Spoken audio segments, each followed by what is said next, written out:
masih soal perang tarif. Akhirnya, Trump backtracked, mundur.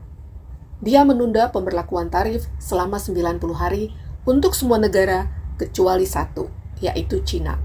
Karena Cina melakukan tindakan balasan. Padahal sih, Uni Eropa dan Kanada juga membalas. Tapi Trump sengaja membidik Cina. Mungkin dia sadar terlalu banyak musuh yang dia ciptakan waktu itu. Setelah itu, saham-saham langsung berbalik, naik. Obligasi yang hari itu juga mengalami sell-off, akhirnya membaik. Namun, 2 hari kemudian, saham dan obligasi kembali melemah. Hari ini nih, artinya belum selesai. Kali ini kita coba fokus pada bagaimana pemerintah Indonesia menghadapi kenaikan tarif.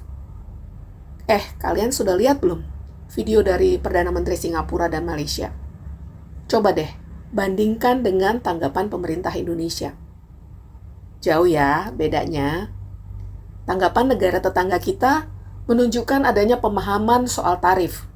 Ada analisis dan pernyataan yang jelas soal posisi mereka. Sementara Prabowo, banyak kali retorika usang. Kita harus tenang, harus kuat, kita punya senjata, bla bla bla bla. Oke, sebelum kita bahas lebih lanjut, jangan lupa ya, komen, like, dan subscribe. Nah, kita lanjut. Apa saja ide-ide Prabowo selain retorika-retorika yang gak jelas itu? Katanya, dia mau bebaskan impor. Tidak perlu lagi ada kuota impor. Bebas. Siapa saja yang mau impor, bisa. Lah, terus apa kabar hilirisasi yang dulu dijual habis-habisan pas kampanye? Kalau mengandalkan impor saja, ya nggak perlu hilirisasi lah. Tapi bukankah Danantara katanya dibentuk untuk memperkuat industri dalam negeri melalui hilirisasi? Nggak jadi dong. Lalu, apa kabar kemandirian? Katanya tidak suka asing. Katanya mau mandiri. Gimana mau mandiri kalau bergantung pada impor? Nanti bagaimana dengan industri dalam negeri? Dengan TKDN? Dengan UMKM? Mau dibiarkan mati semua kalau impor dibuka habis-habisan? Dan kalau kita hanya mengandalkan impor, devisa mau datang dari mana? Dari kantong Doraemon? Aduh, lagi-lagi kebijakan ngasal. Nggak konsisten, nggak jelas. Wait, tenang. Kita masih punya harapan. Kan, kita punya Menteri Keuangan yang sangat kompeten. Sri Mulyani, Menteri Segala Presiden. Ternyata Sri Mulyani sekarang hanya jadi kasirnya Prabowo. Sri Mulyani kerjanya itu sekarang hanya memastikan bahwa ada dana APBN yang tersedia untuk semua program Prabowo. Saya jadi bertanya-tanya, pernah nggak ya Sri Mulyani memberi masukan atau mengkritik program-program Prabowo yang jelas-jelas sangat populis dan tidak berkontribusi pada pertumbuhan ekonomi? Bukankah beliau ekonom yang paham betul soal pertumbuhan ekonomi? Dan kenapa beliau diam saja ya soal pembentukan 80.000 koperasi desa? Beliau tahu dong, banyaknya kegagalan koperasi di negara ini. Juga, kenapa ya, beliau tidak bersuara kritis soal MBG? Malah terlihat seperti mendukung. Dan, dia bahkan akan menambah hutang 250 triliun yang katanya untuk front-loading dana menghadapi kenaikan tarif. Really? Terus sekarang dengan ditundanya tarif resiprokal oleh Trump, hutang baru 250 triliun ini dibatalkan nggak ya? Jangan-jangan ini hanya mencari kesempatan menambah hutang di tengah masalah perang tarif? Sepertinya kok ya tidak tampak ya sisa-sisa kecerdasan, kekritisan, termasuk integritas Sri Mulyani ini. Sama seperti melihat pejabat-pejabat di sekeliling Trump yang jadi tolol dan membiarkan Trump dengan kegilaannya.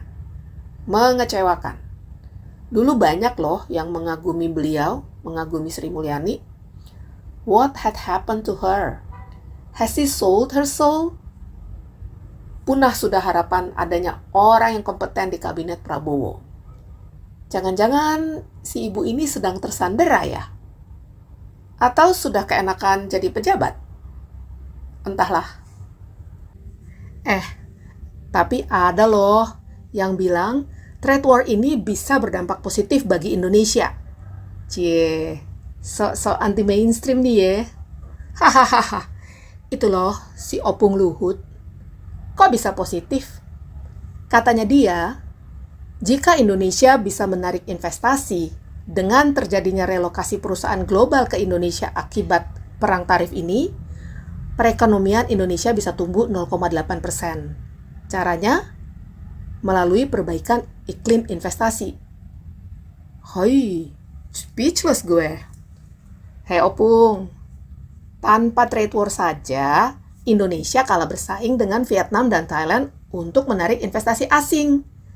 Terus, sekarang dengan trade war, apa yang berbeda? Apa yang berubah dengan Indonesia? Lagi pula, Vietnam dengan kita itu cuma beda 14% tarifnya. Mereka 46%, kita 32%. Tidak terlalu signifikan, apalagi jika dihitung biaya-biaya suluman yang luar biasa di Indonesia. Semua preman, baik yang berdasi maupun tidak, dari atas sampai ke bawah, itu minta bagian, minta jatah.